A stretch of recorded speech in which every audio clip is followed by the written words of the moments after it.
You're at your old trusty boat. You call mighty sparrow. I'm in the city of Mardi Gras. Welcome to the Sailing into Oblivion podcast, where we hear stories from everyday people who do extraordinary things. I'm your host, Jerome Rand. Welcome, everybody. Today we have a kind of a technical episode. I'm sitting down with Pax. He's a repeat guest on the show, and we're actually going to be talking about electricity and how it works on a boat. We're going to show off my ignorance on the subject and hopefully just get a good, well-rounded idea of how it generally works with all the different appliances and electronics on a boat. So should be kind of enjoyable. And just a reminder, if you want to support the podcast, just go over to patreon.com and you can look up Sailing into Oblivion and you can become a patron. Thank you guys very much and enjoy. And welcome, Pax. Good to be here. Good to be back here. Yeah, you're, other than my older brother Sven, you are the only other repeat guest we have. Great. What an honor. You're a regular. I love it. So today, we're going to talk about electricity and boats. Yes. And all that together. And I guess the first thing, just so people know that I'm coming from sort of definitely a very beginner, barely understand the stuff. It's a miracle that I've been able to keep this boat, keep the lights on and not electrocute myself. But for you, where did you get all your expertise in electricity? Well, I've been a combustion engineer for almost 20 years now. And so we just touch everything, mechanical, electrical, programming. And I should say that electrical is probably my biggest strength at work. We work on huge furnaces in steel industry that have multiple burners and electrical cabinet as big as a home fridge, and there's like 10 of them maybe. So oh wow, yeah. Okay. Sometimes electrical drawings can be 500 pages, so it's much more complex than a boat.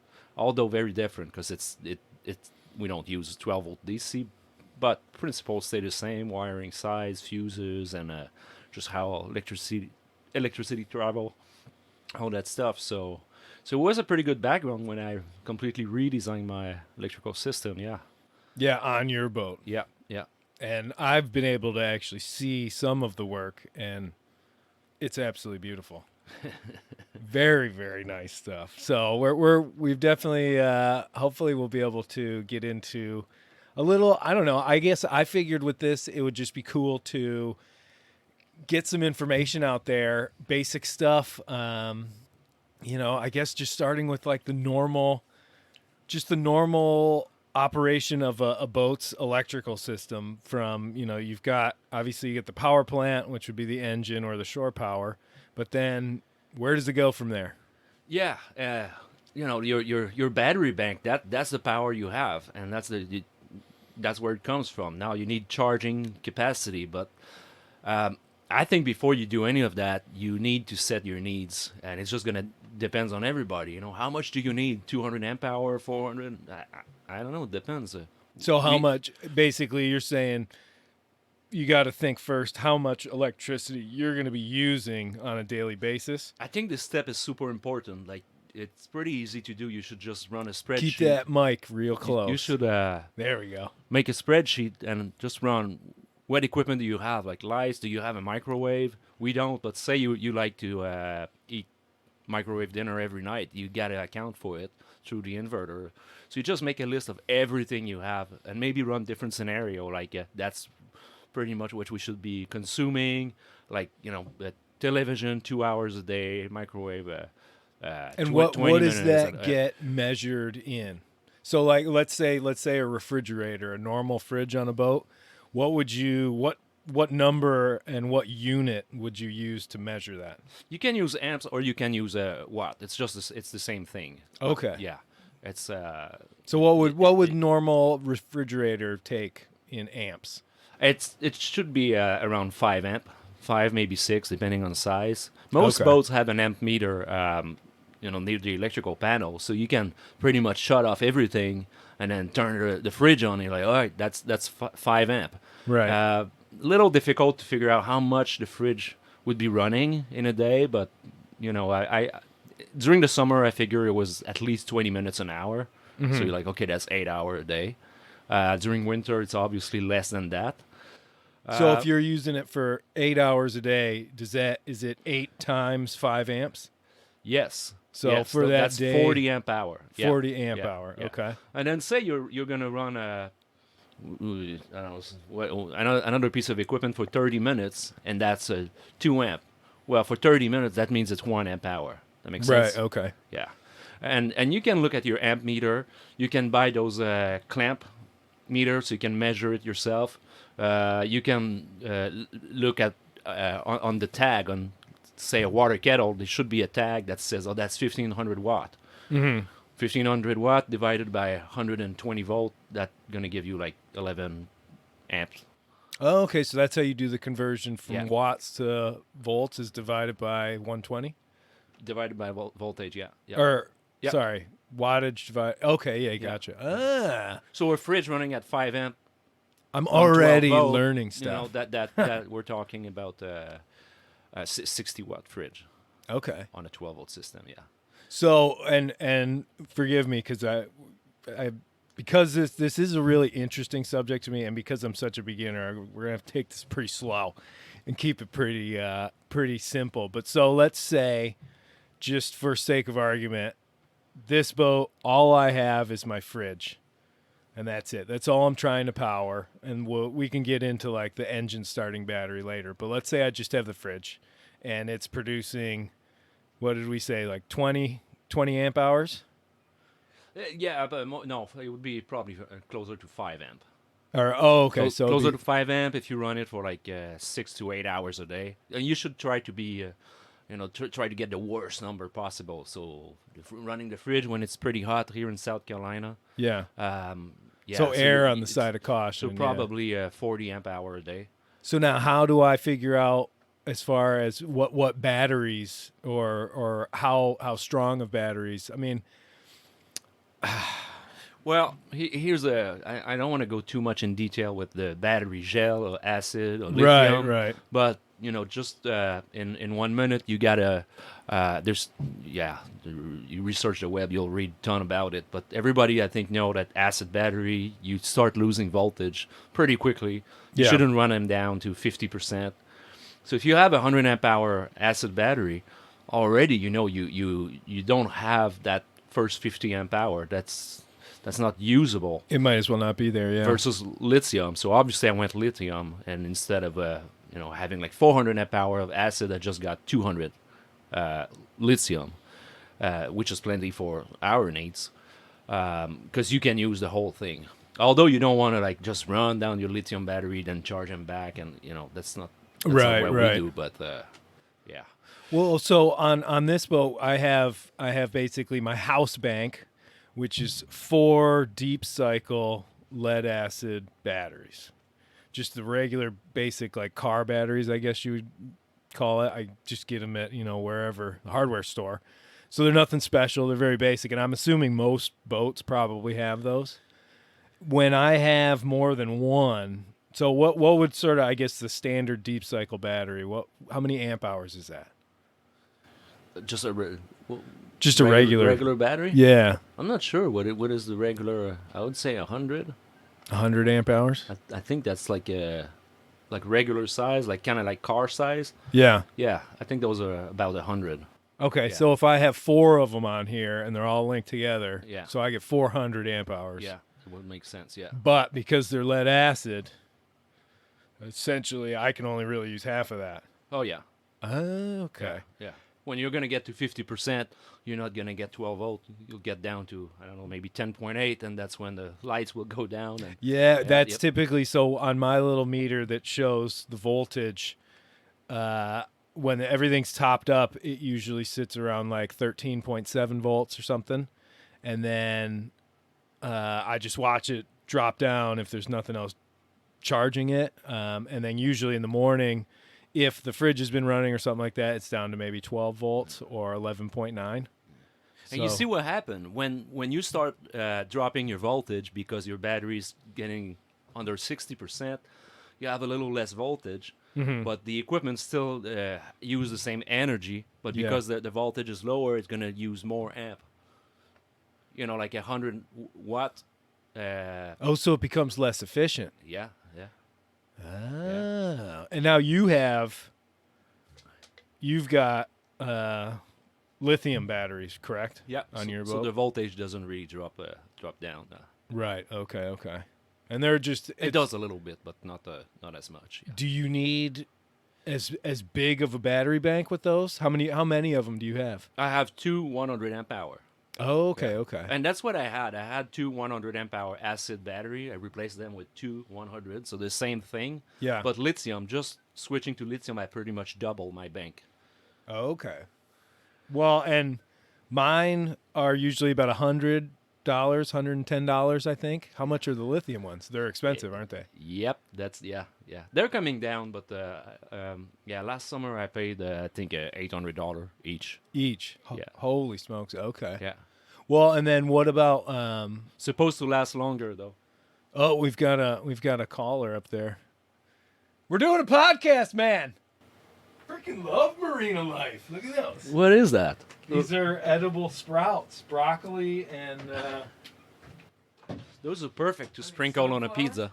yeah, right? Oh gosh, I'll tell you what, I love communal living. It's so good. We just got a present. These nice little microgreens. Who was that?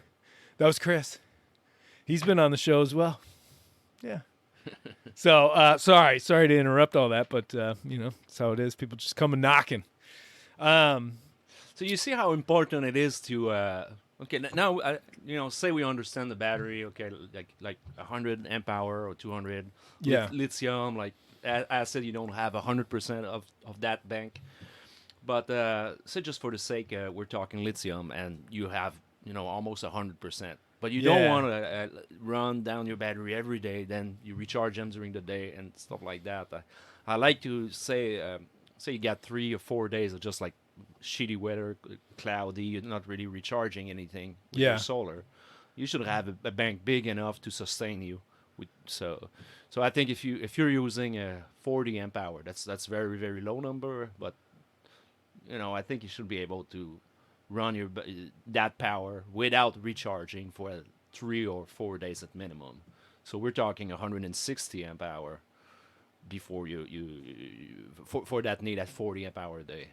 Well, is it better with the lithium to run it only down, say, 50-60% and then charge it back up, or it doesn't matter at all, really? I think that when the manufacturer tell you like, oh, this battery is good for 6,000 cycle, and this is at an 80% discharge. If you only discharge them 40-50%, like the whole efficiency. I'm not sure I know the number for that science. I think it would probably diminish the life of the battery, but I don't think it would be that much. Well, I know that that's the same sort of concept with regular lead acid batteries as well, is that if you're undercharging them, it's bad for it. And if you're overcharging them, that can be even worse. That can be the kiss of death even faster. I typically try to get 5 years out of mine, but I haven't done a great job.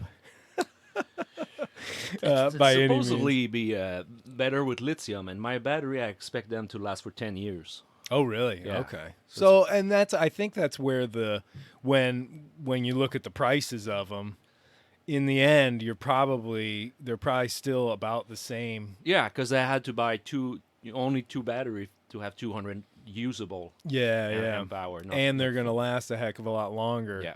Yeah. Right. Okay, so we've got our battery bank, and we've got it powering sort of all these other things. Now on a boat, when I peel back my control panel with all the circuit breakers and stuff, it's all nice and neat in there, but there's like a lot of wires, and they're going to a lot of places, and there's buses and all that stuff. This is your challenge, can you take me through a wire that goes from the battery to whatever stuff it has to go through there to then turn on this light. Yeah. And The confidence is very encouraging.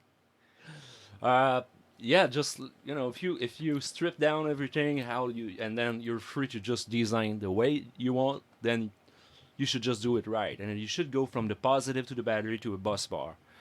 And what's a bus bar? Actually, I take this back. You should go from the positive of the battery to a fuse, and then from that fuse to a bus bar, and the negative of the battery should go to a common bus bar also. And then you can start spreading from there. And what's a bus bar? Bus bar is a distribution bar where you have your positive going to this like a multiple screw on the same place. Oh, Like a bus, okay. yeah. Almost like a surge protector, where you've got one plug that now you can plug 6 different things into it. Yeah. In a way. Okay. Yeah. You just have to design and function of how much amps will go through different wires. So your big main from the battery, that's going to be everything at once. So you might be running 150 amp at once. If you go through an inverter, it's going to be pretty high. Yeah. So then you have to size that wire from there. But from that bus bar, you have one wire that's going to power up your all circuit breaker, and that's going to be a much smaller a cable, and you should be fusing everything, every wire. Every wire should have a fuse. Yeah. There's a misconception that people think that fuses protect equipment, and there's fuses that do that, but fuses that protect the wire. If a fuse, you don't have a fuse, or it's too big for the wire can catch on fire. That's when you want the fuse to break up the circuit. Ah, okay. Yeah, because, I mean, if you have too much electricity flowing through too small of a wire, Yep. it heats up, melts the plastic coating off of it. Yep. And if you've got debris and dust, which most people have behind things on boats, it catches fire. And just standard wire that everybody know. Those are usually gauge 14.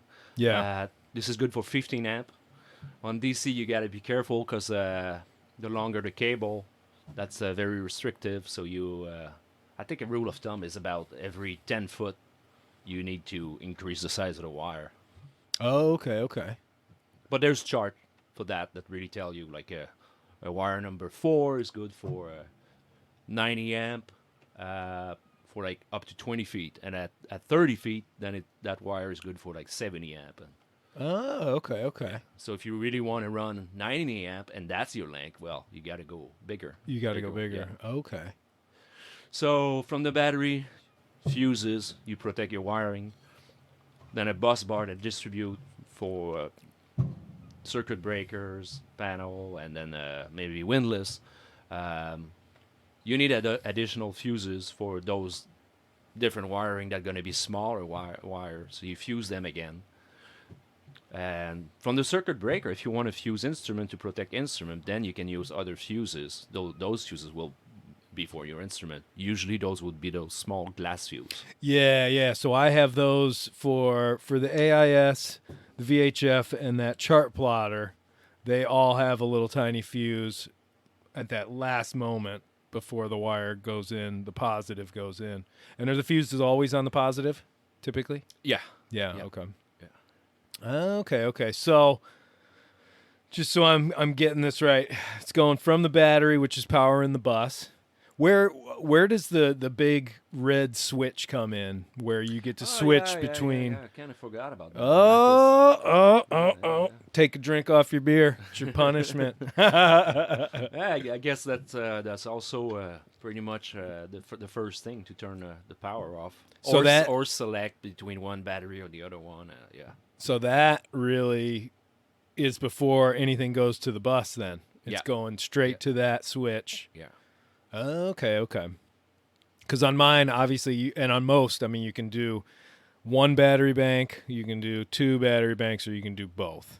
Yeah, that's the switch I have, but it's only wired to both of them now.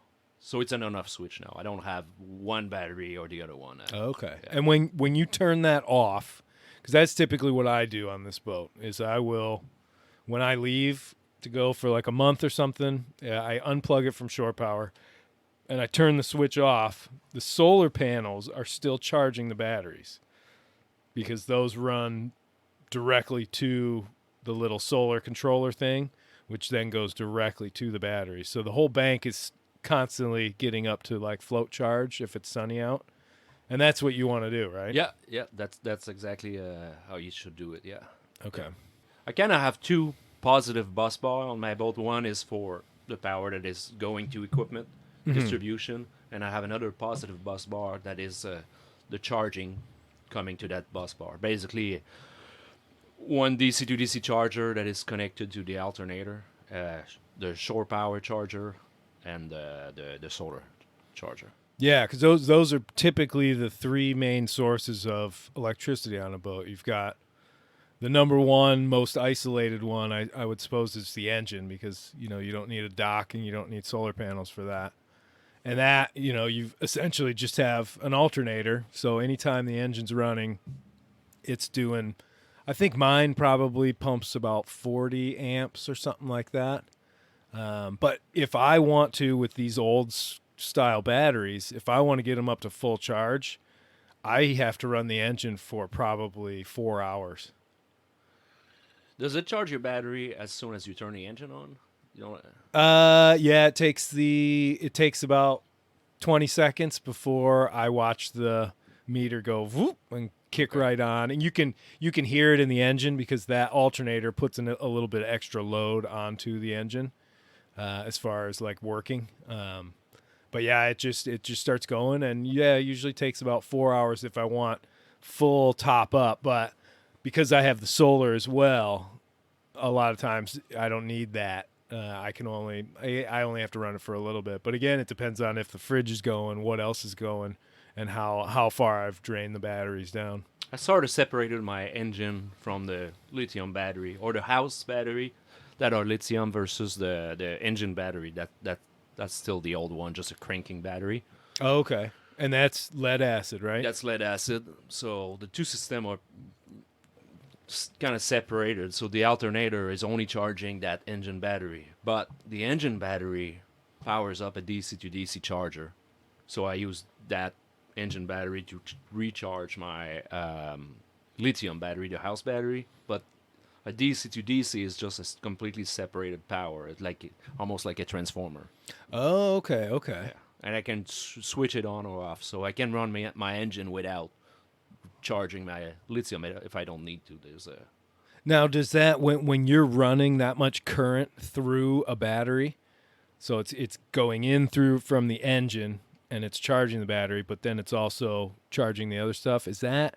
Doesn't that shorten the lifespan of a battery?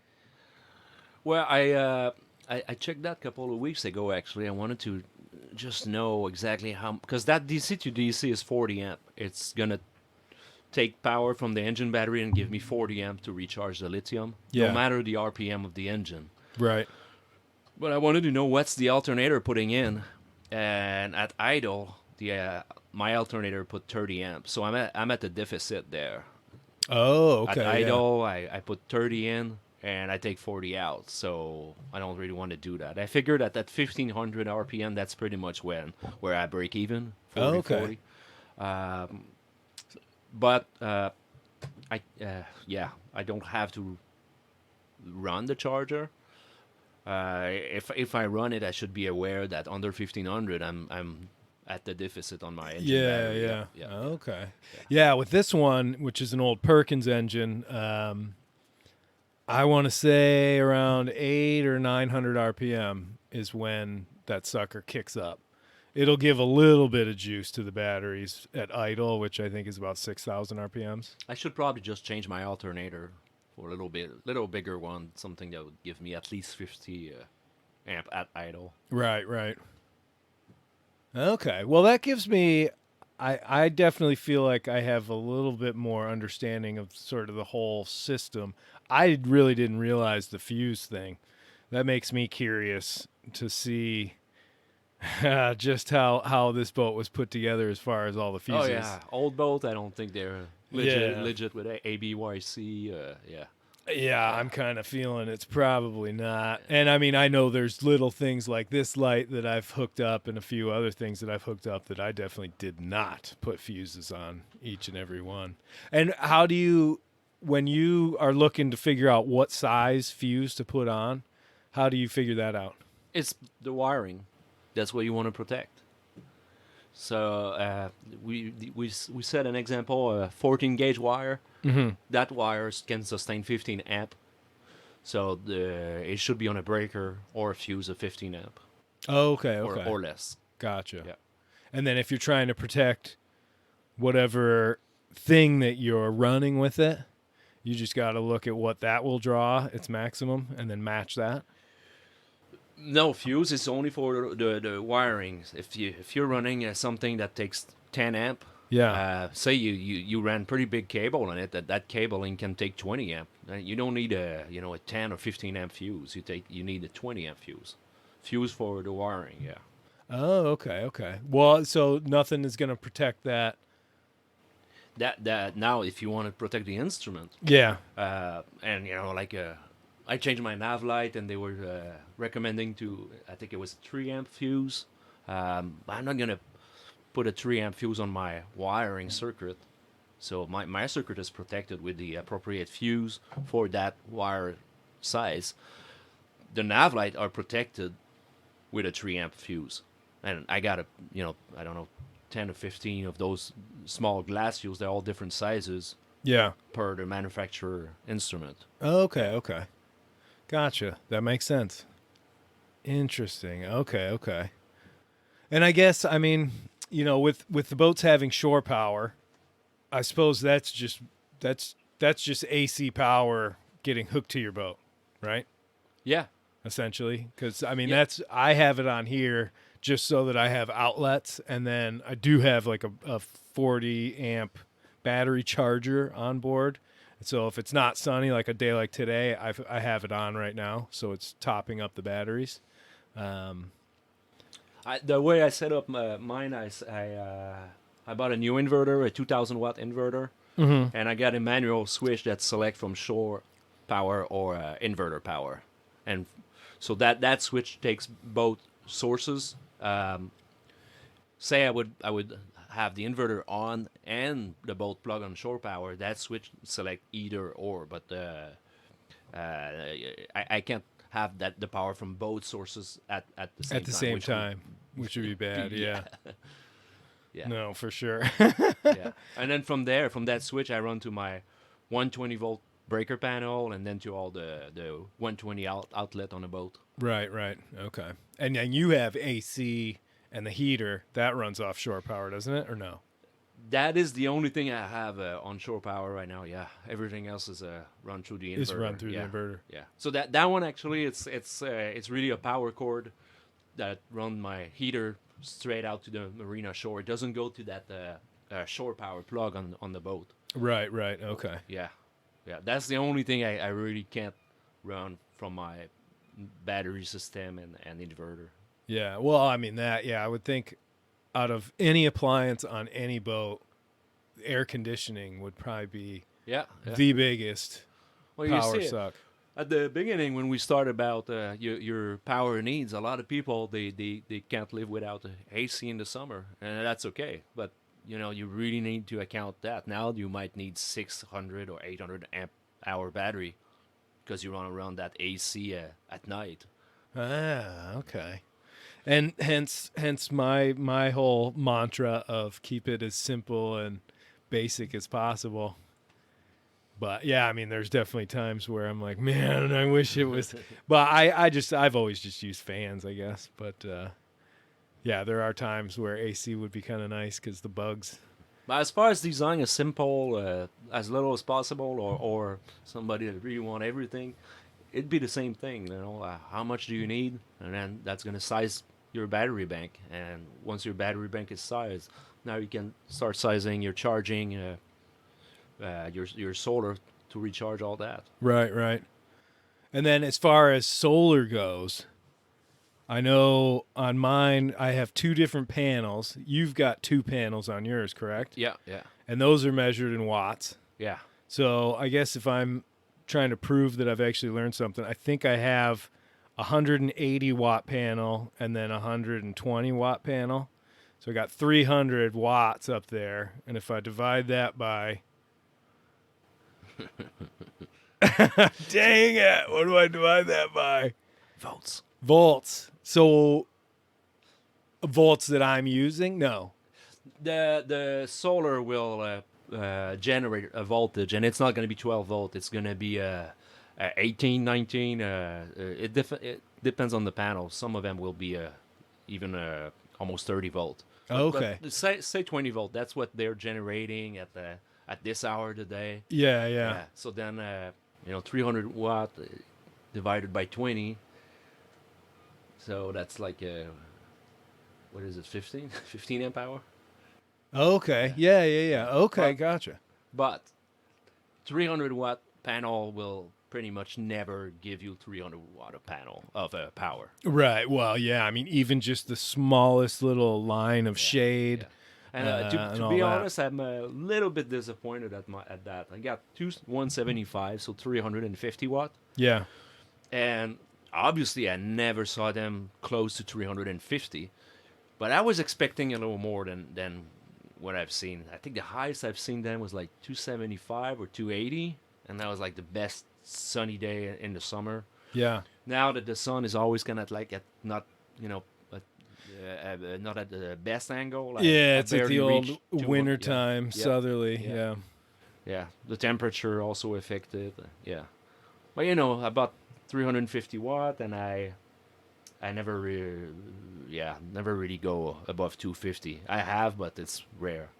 Well, and I tell you, I mean, out at sea on every voyage I've ever been on, you get out there and you're actually sailing, so the boat's heeled over, and depending on what tack you're on, Yeah. if I'm headed north or south, like literally, if I'm on a port tack headed north, I won't. Those panels won't see any sun until well after noon, and then by the time they are in sort of full sunlight, then the sun's already past its peak and it's headed down.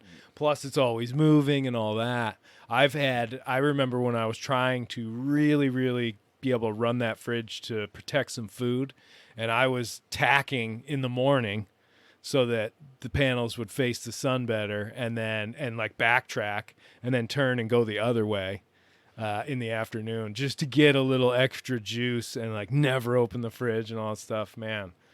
That's one of the things that I think a lot of people don't think of is that once you do get out to sea, those panels aren't going to be efficient like they are when you're stationary. Yeah, definitely not. There's a big difference. But I mean, I do love the fact that I can sort of farm electricity from the sun. There's something about that to me. I love it. I love that feeling. It's so cool. I've been off the shore power over here at the marina since October.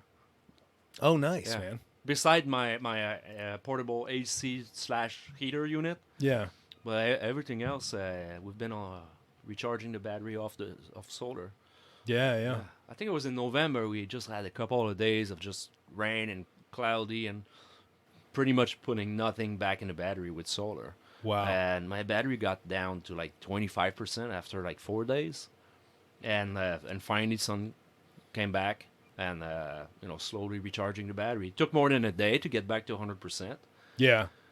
but really, like I think it's pretty neat. No, I think it's cool. I think also, normally when you're just living in a house, electricity is just something that you have. You take it for granted, I guess. Yeah.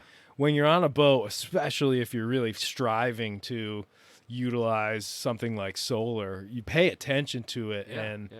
I don't know. I mean, it is fun, especially I know you can get some of the solar charge controllers have integrated, apps that you can have on your smartphone. So it'll give you all these diagrams That's and what stuff. I got. And It's Bluetooth connection, and I can see all the record and Right. See, that's I don't know. It's so cool. I was only ever able to do that with a small wind blade or a wind generator. wind turbine that I had down in the Caribbean one year, and that worked out pretty well. But it was literally the cheapest one you could buy. I could barely afford it, but the problem I had with that is when the wind cranked up, and it supposedly had like a guard against overcharged, but I would look sometimes when it was really gusty, and all of a sudden my meter would say that I'm at 15, 16 volts. And I know that's definitely not good for a battery. So there were a lot of times I had to sort of shut it down. But I spent an entire winter season down in the Caribbean at anchor, and my batteries were always topped up. And the Caribbean's an exception because it's always windy down there. But between the solar and that, I was able to have all the lights on and have the fridge going all the time and no worries at all. Yeah, that's the next thing. I'm like, if I really need more power, more charging, I might get a wind generator. Because at one point on a boat, you only have that much real estate to put solar. Yeah. Like on a catamaran, maybe you can put easily 1,000 watt, but on a 35-foot boat, where we're gonna put them? Exactly. Well, and so on this last trip, I had a dead battery in my bank, and so I wasn't able to, I was losing charge. It wasn't holding a charge at all, and I'd watch it just dropping, and by the morning it would be at 11.5 volts or something. But I isolated it and found the one that was just not holding a charge at all. Like if you charged it all up, once that one was disconnected, it just completely down. So I took it out of the bank, and now I just have 3 batteries in there. But what I was trying to do to sort of bring everything back to life is I took my spare solar panel and rigged it up on the side. So I ended up having like 3 solar panels up there, and it was pretty amazing to see how much that added to it. But now some people have pretty cool mount where you can move the solar at an angle. Yeah. Maybe not everywhere, but at least maybe forward and aft. Mm-hmm. Then that's pretty cool. Like in the morning or evening, you just tilt your panel, and that makes a pretty good difference.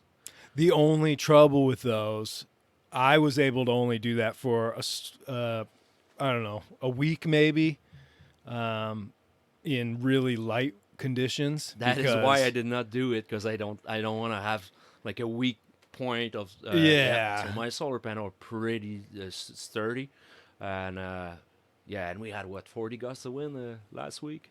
Yeah. I don't. I don't care about it. The biggest thing is when you're out at sea, you get into something really ugly, and a breaking wave hits a flat surface, and it'll take out whatever it's going to take out. But interesting. But yeah, I do. I love solar, and I definitely. I mean, the wind was cool.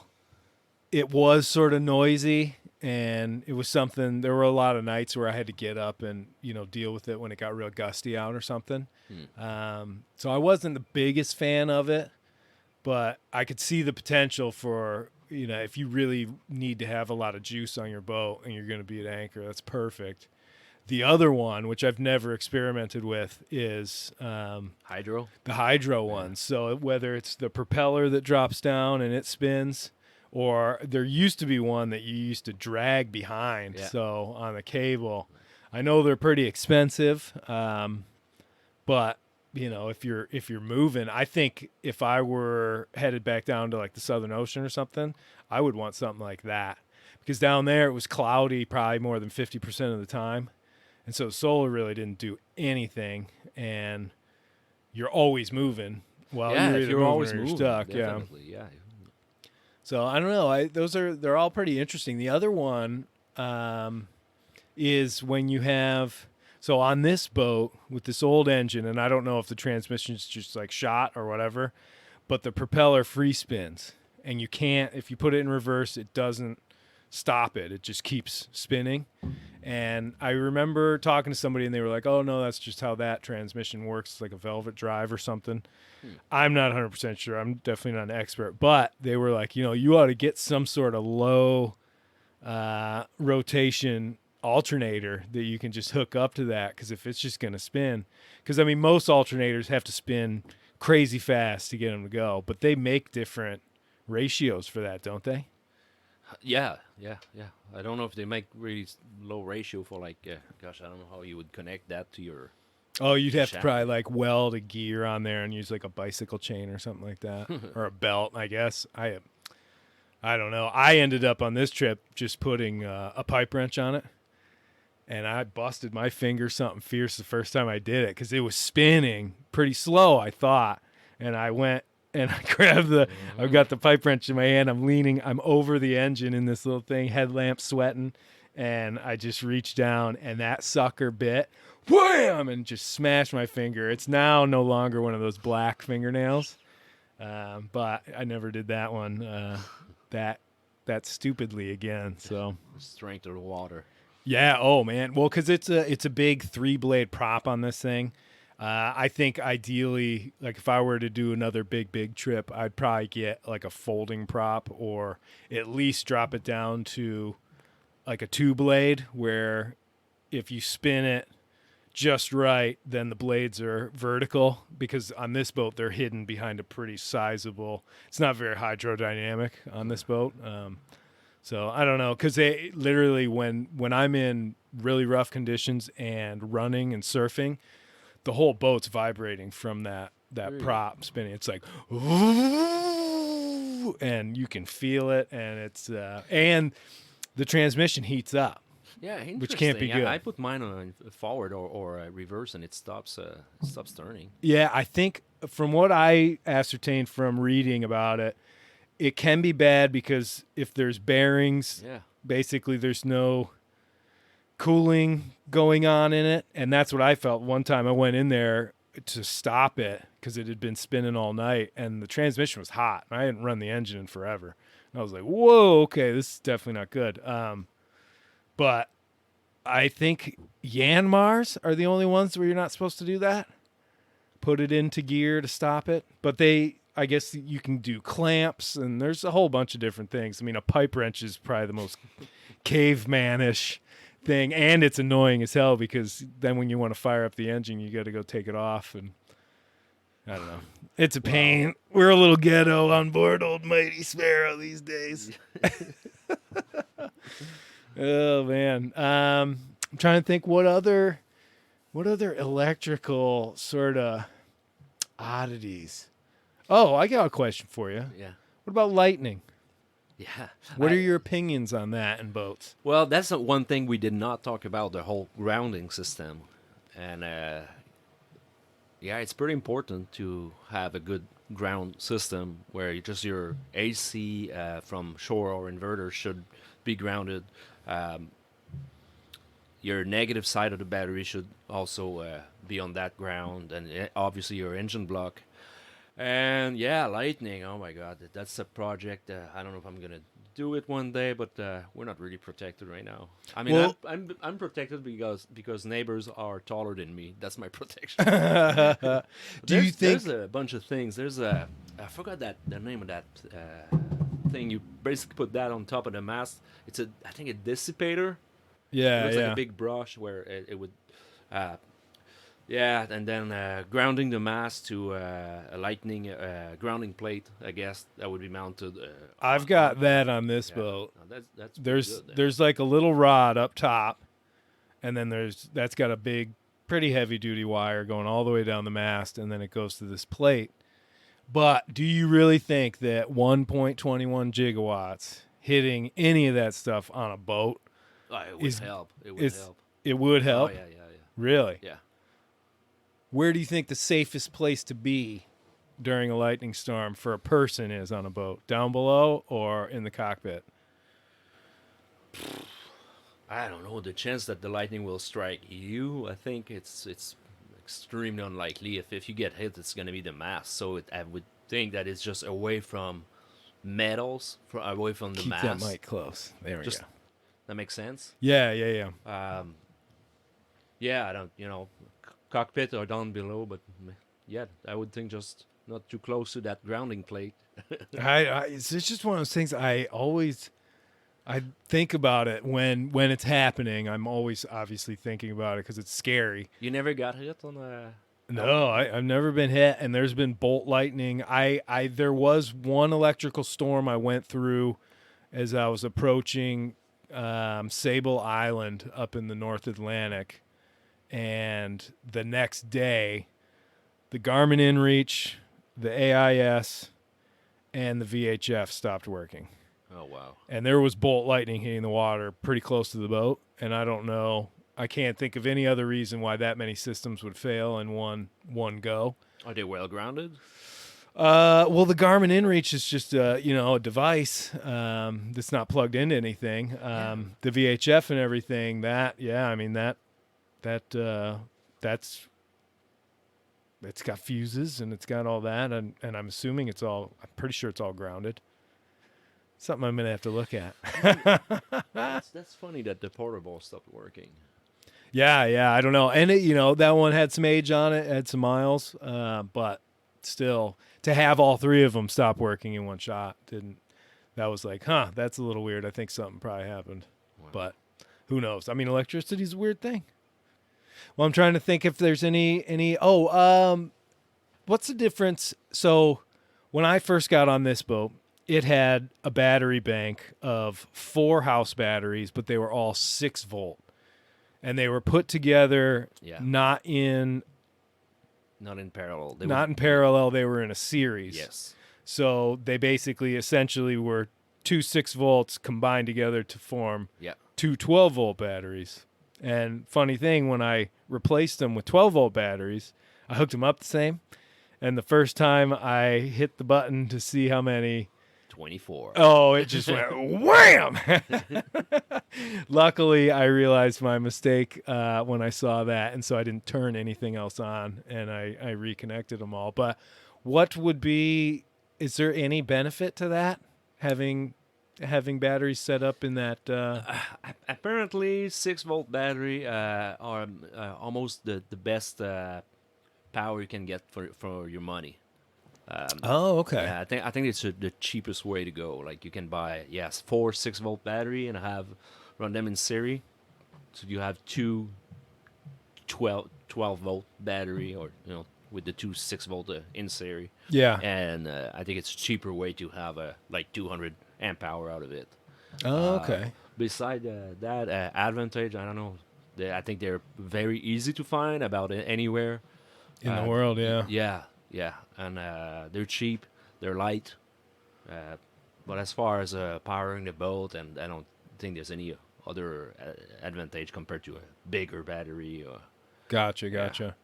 Well, and those suckers were old and they were swollen. I remember that being like those. Instead of that rectangle, sharp edges and all that, every one of them was puffed out, which definitely denotes a damaged battery for sure. Oh, man. And like I told you the other day, I've got one battery that's gassing. So essentially it's either receiving too much electricity from the solar panels, I think it was, because it was up above 14.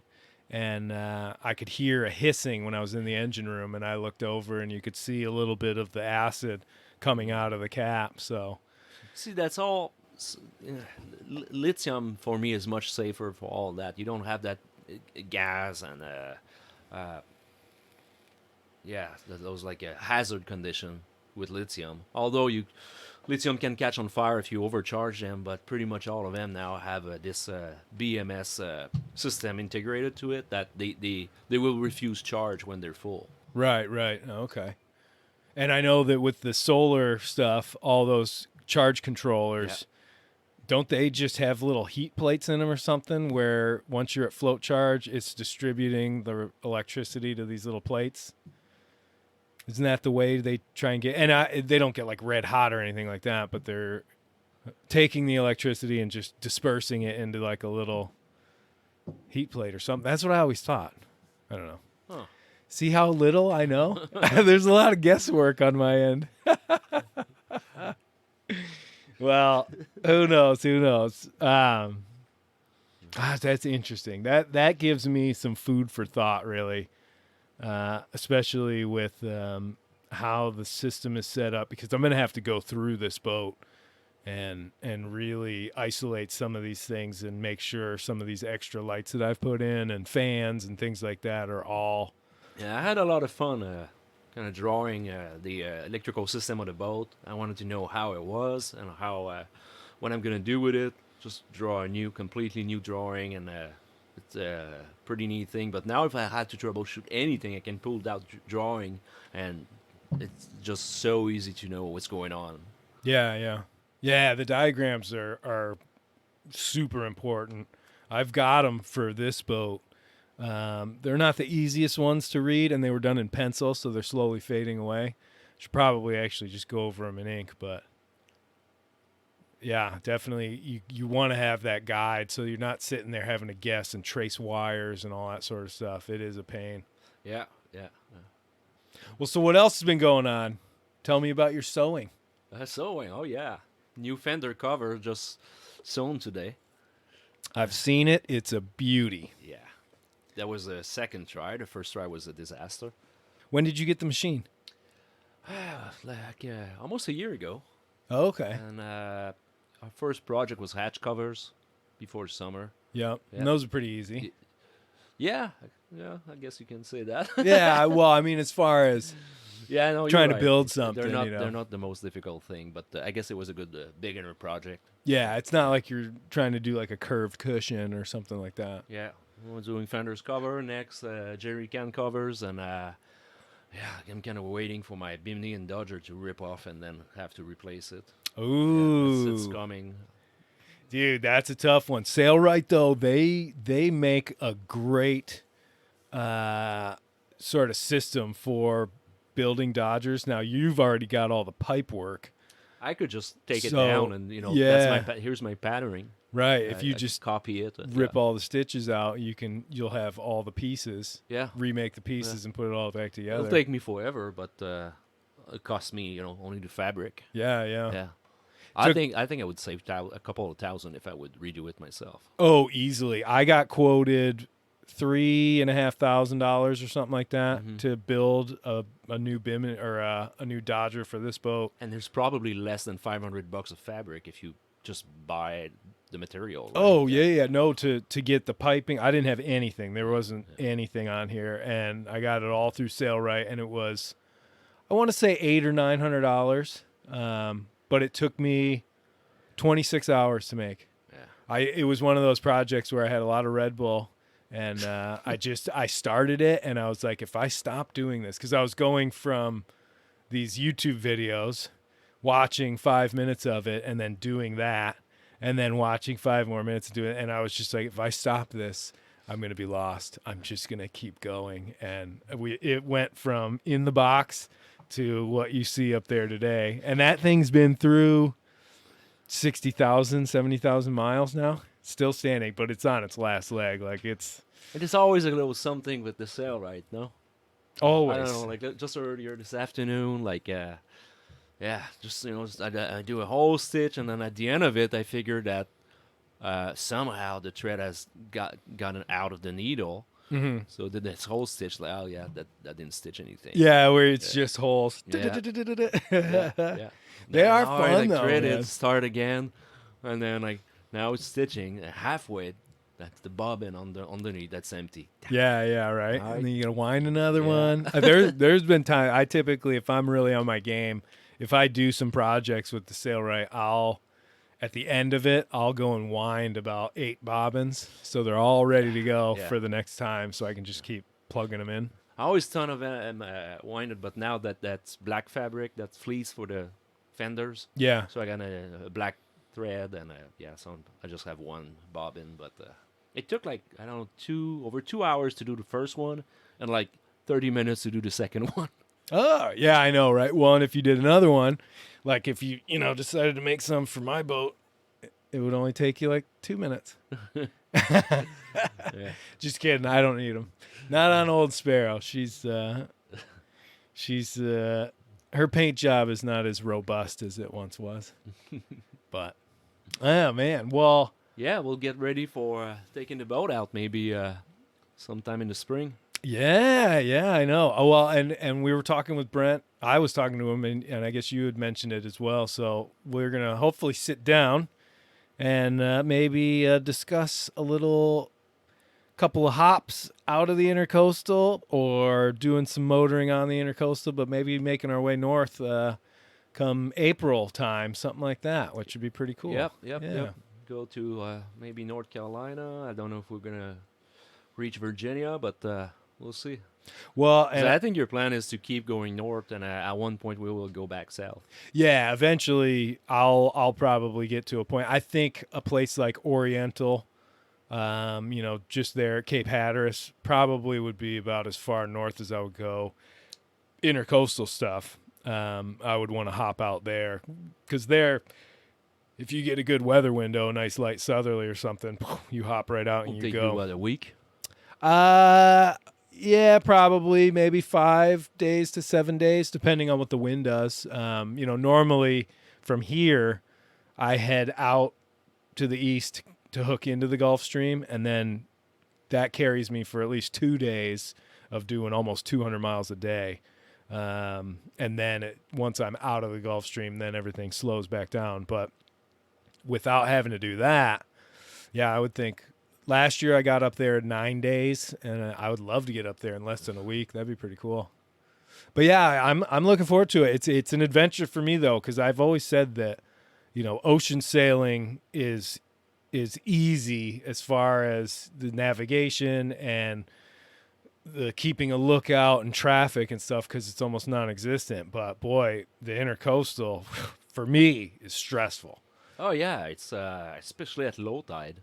Oh my gosh, yeah, right. Yeah. And Well, there's and bridges and there's I all think- this stuff. I think there's a part of Georgia, or maybe it's the entire Georgia ICW. It's like I think there's 140 miles of the ICW in Georgia, Yeah. and the coastline of Georgia is only 100 miles. Oh, really? Yeah. So it's winding all over the Oh, place, yeah, right? Yeah. Well, I was talking to a buddy of mine, and he was talking about going through Myrtle Beach, the Myrtle Beach area, and he said, I think it was the time of year that he went through, but he just said it was just crazy. People were swimming in the intercoastal. There was so much traffic. He said it was the most stressful thing he's ever done. So I don't know. I mean, I'm hoping that at that point, by like April, we'll have a good mix of 1 or 2 days of nice light winds, where we can hop out and do some 60-80 mile sails, stuff like that, maybe even an overnight. We'll see. But it'd be kind of cool to do it in tandem, even though, like I said, I mean, your boat's a lot faster than mine, but just give me a little head start, and then you'll pass me in the night. But it's also though it's hard for me, because when I'm that close to shore, there's so much more traffic. So it basically means that I won't sleep unless I snag somebody else to come along. So Yeah. We can do that a little easier. We're two on the boat, so. Well, Although last passage, my wife was so sick that it was just right. a one-man show. Yeah. Well, we'll wait for those perfect weather windows if we do any hops. But I don't know. It'll be kind of interesting to see how the traffic. I have a feeling the traffic must kind of clear out a little bit once you get north of Charleston, because there doesn't seem to be much reason why ships would be in that close. Because they're from Hatteras, they're either going to Charleston or they're going to Savannah, or Yeah, they're going Savannah, way Charleston, south. and then yeah. I can only assume. I mean, normally I'm a couple hundred miles offshore, but that'll be cool. I'm looking forward to it, and hopefully we'll make it happen. If anything, I just want to see some of these towns that I'm constantly hearing about. Deltaville, Oriental, New Bern, Oh yeah. Elizabeth City, all these places. I don't know. It should be kind of cool. Yeah, we'll have to sit down and plan this for the spring. It's coming. Yeah, I know. It'll be here before we know. And I have to put the bowsprit back on the boat. So I've got some projects to do and all that, man. Oh, geez. But we'll see. Well, believe it or not, we're already at an hour. Wow. I know it goes by fast, doesn't it? It's crazy. Is there anything else you want to throw out for the listeners? Anything else going on? Yeah, maybe one last question for you. So, Yeah. So if you got like a piece of equipment that is drawing 150 watt, Oh, I mean, jeez. I'm getting how much current? pop that's gonna be? quiz hot shot. 150 watts. How much current is that going to be? So I'm going to divide that. So, okay. So if I have an appliance that uses 150 watts, Yeah, how many amps is that? How many amp hours is that? just amp. Just amp. So I'm going to divide that by 120. Well, say by 12 volts. Say that's only a 12 volt. Oh, system. by 12 volts Yeah. because it's a 12 volt Yeah. system. Okay. Well, it'd be the same if it's on 120. You divide by 120. Yeah. Oh, okay. Yeah. So how many watts? How many amps? So it would be like on 120. Well, how many watts did you say? 150. 150. Yeah. So divide that by 12. So it's like 11. Yeah, there you go. Yeah, yeah. So 11 amp hours. And you see the 120 volt and a 12 volt DC. It's almost it is a factor of 10 to 1. And if I'm using it for 10 hours a day, it's 110 amp hours. Exactly. Yeah. And Yeah, so I yeah. need to make sure that my battery, I have at least one, say like a 200. I'd want to err on the side of caution and have 200 amp hours. Yeah. So that's over 50% of your capacity. Yeah. Right. Yeah. And that's all I'll be able to run is that one appliance, and I'll sit here in the dark. I think it's nice to kind of always just sort of be aware of like how much things consume and for how long they consume. Yeah. Yeah. Especially since we install our new inverter every time we run that Vitamix that I don't know why we still have that on the boat, but we never use it. Yeah. And Is that like a blender? Yeah. Oh, Yeah. okay. Like a Deluxe blender. I don't know. It was Amy's birthday present a couple of years ago. Yeah. So anyway, we run it, and I'm just like looking at the amp meter. And I go, 35 amp. Yeah. Like 35 amp, that's a lot, but just for a minute. Right. So, Well, I tell you what, one of the dumbest things that I have on this boat, which I don't use anymore, the kill switch for the engine on this boat is this. I don't even know what you would call it, but it's got a button, and it's like a magnetic plunger. So when you hit it, it goes clunk, and it sucks this thing in. And when you look at the amps, and it's only doing it for 1 second, but it's probably using 100 amps. It's insane. for like a second. For a second, yeah. But I always It might be a solenoid. It must be, yeah, something like that. I mean, it's when I pulled it apart, because I don't use it, I just use a line that I put a pulley on, and that uses no power at all. Because that's just one of those things where if there's needless electric usage, you just cut it out, right? Yeah. If you can come up with a better solution. I mean, most boats have an actual wire, a jacketed wire that goes up to, something you pull, and that kills the engine. Because all you're doing is pulling a little lever that's on the engine You kill the fuel, basically. to kill it. Yeah. And I don't know. It's to have this insane plunger thing that draws that much that quickly. The boat also had an electric head on it originally, and it was very nice. It was a beautiful thing, but it was something you would find on a mega yacht. Yeah. I mean, a macerator pump, you just hit the button, it's like rah, rah, rah, rah. We had And- all that. I got rid of all of it. Oh, it's hated just it. useless. Well, and my dad and I, when we did the original sail on Mighty Sparrow from Jupiter, Florida, down to the BVI, we sucked water in through the exhaust. I didn't know how to fix it, so the engine after day 2 was not there. Luckily, I had one solar panel, but slowly but surely, power trickled down. My dad left one of the water pumps on, and all of a sudden we had nothing. And when it came time to use the head, we couldn't use it. And I was like, well, this is really stupid having this thing. That's and right. That's that not was- fail-proof. If it's electric, there's nothing you can do. Nothing you can do. So- where's the bucket, huh? Yeah, and it's literally like it was like $1,000 head or something like that. I Yeah. tried to see if anybody wanted to buy it. Nobody did. Imagine we had a manual head and we were going to change it for an electric one. Yeah. And finally we ended up just getting rid of the holding tank altogether, macerator pump, and everything. And we just put a composting toilet. Yeah, yeah. That could be a next podcast. What you people do with your poop. Oh, yeah. Well, out at sea, straight into the sea. When I'm here, I don't use those facilities. I use the glorious, glorious ones we have at the marina. Well, our composting toilet is pretty simple. No electricity. Yeah, I know. Is it an airhead? Yeah. Yeah. And it works pretty well, huh? Yeah.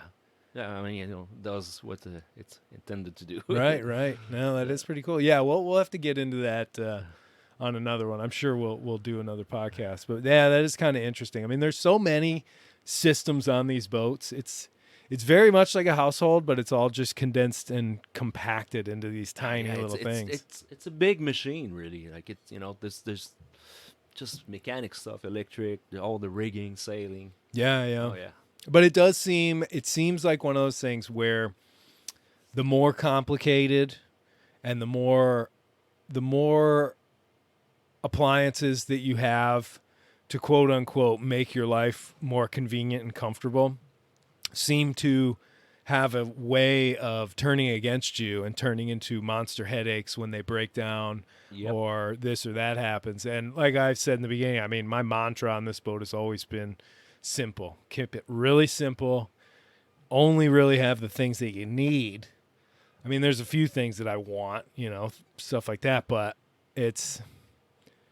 I don't know. For me, it's not worth the headache and the expense of all these fancy things. Right now, one of the things I'm wrestling with is the whole water system on this boat, because it's got one of those accumulator tanks.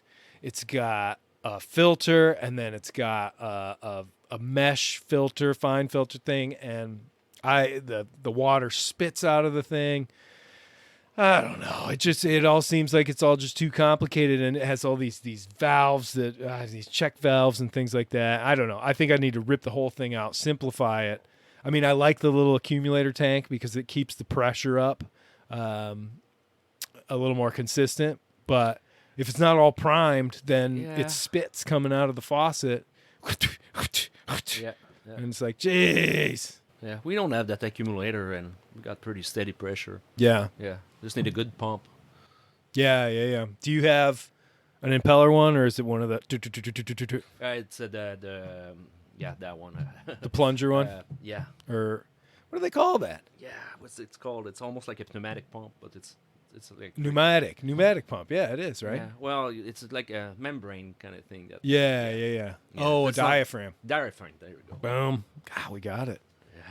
Look at us go. All right, cool. Well, right. Pax, thank you for coming in, man. We'll definitely do another one of these, I'm sure, when we figure out our game plan. And dude, that'd be kind of cool, actually. It could be like a mini adventure, because if we're cruising for like a month and a half, visiting all these different spots, dude, we that could would be fun. Really taking orange juice out. Orange juice, yeah. Well, and I have to say, for the record, when you guys did the full-on official renaming ceremony, which had speeches, it involved how many bottles of champagne? 4? 4 bottled champagne and sinking that bronze plate with the old name on it. Yeah, that was hoisting the monkey up the spreader. It was so cool. I knew that there are nice little ceremonies like that, but that one was spot on. Now I know what it actually has to be done when you change the name of a boat, and that was cool, man. So I'm hats off to you on that one. That was really neat. Thanks. So all right. Thanks for coming in, Pax.